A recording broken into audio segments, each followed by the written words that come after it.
flashes the city, making the night denser. Alan, a young college student, runs desperately through empty streets, clutching a broken umbrella. He stops at a rusty bus stop lit only by a flickering bulb. His phone app displays no rides available in red letters. Thunder echoes. Alan spins around as a distant engine growls. Yellow headlights emerge from the darkness, approaching like predatory eyes. The bus screeches to a halt. The digital sign blinks last stop in red, though the route doesn't exist on city maps. The driver, a dark silhouette with skeletal hands, gestures for Alan to enter. The bus door hisses open, revealing a shadowy interior. Alan hesitates but boards. The air reeks of mold and iron. The seats are worn with exposed wires and dark stains resembling dried blood. He sits and notices the other passengers. Pale faces, eyes fixed on nothing, clothes torn and filthy. None of them move or breathe. The bus lurches forward. Alan tries to chat with a woman beside him, but she stares blankly, unblinking. Strobe lights flicker on the ceiling, briefly revealing distorted faces in the window reflections. The digital sign changes to destination. Alan feels his phone vibrate. An anonymous message.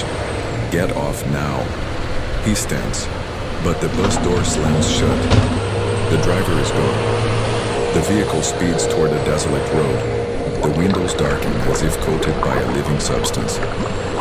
Alan squints to see the road, but only darkness lies beyond. A passenger behind him emits a hooted outgroan.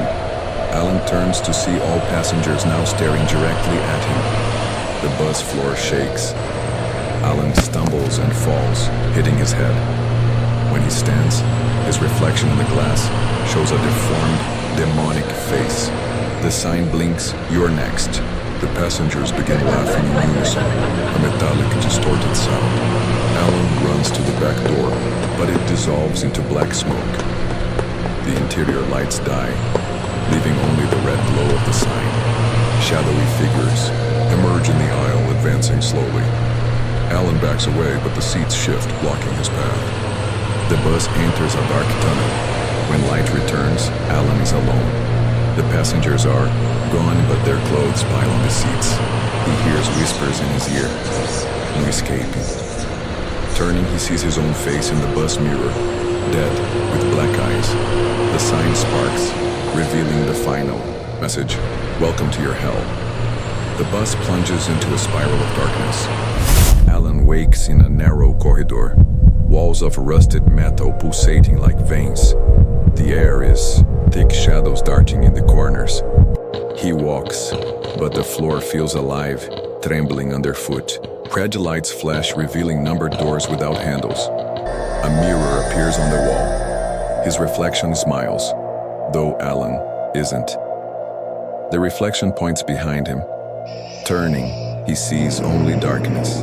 Heavy breathing echoes, accompanied by the smell of damp soil. The corridor tightens, forcing him to sidestep. The walls ooze viscous liquid, dripping like black blood. A door opens itself.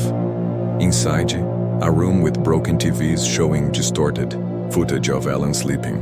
He runs, but the corridor becomes a maze. The walls show carved human faces, screaming silently. A voice whispers, "You'll never leave." Alan trips over a pile of objects, his own shoes, worn and filthy. The ceiling descends, crushing the space. He runs to the only remaining door and passes through. Back on the bus, now empty.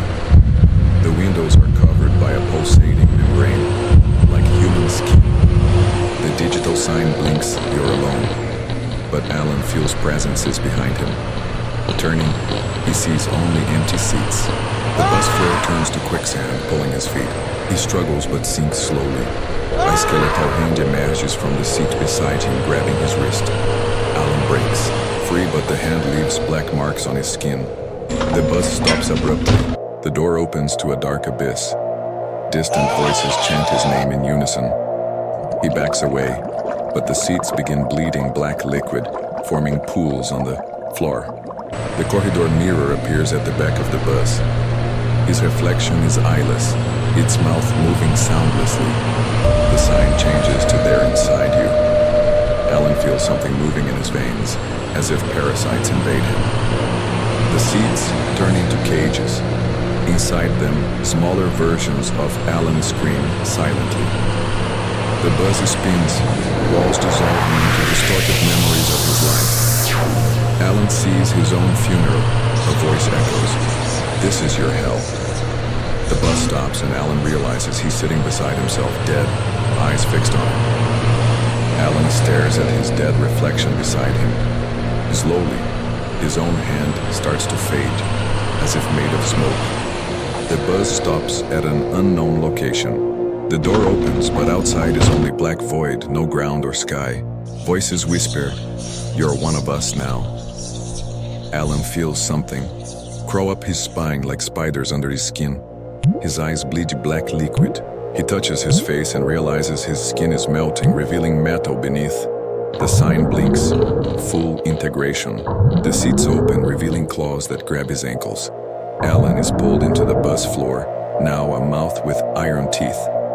He screams, but there's no sound.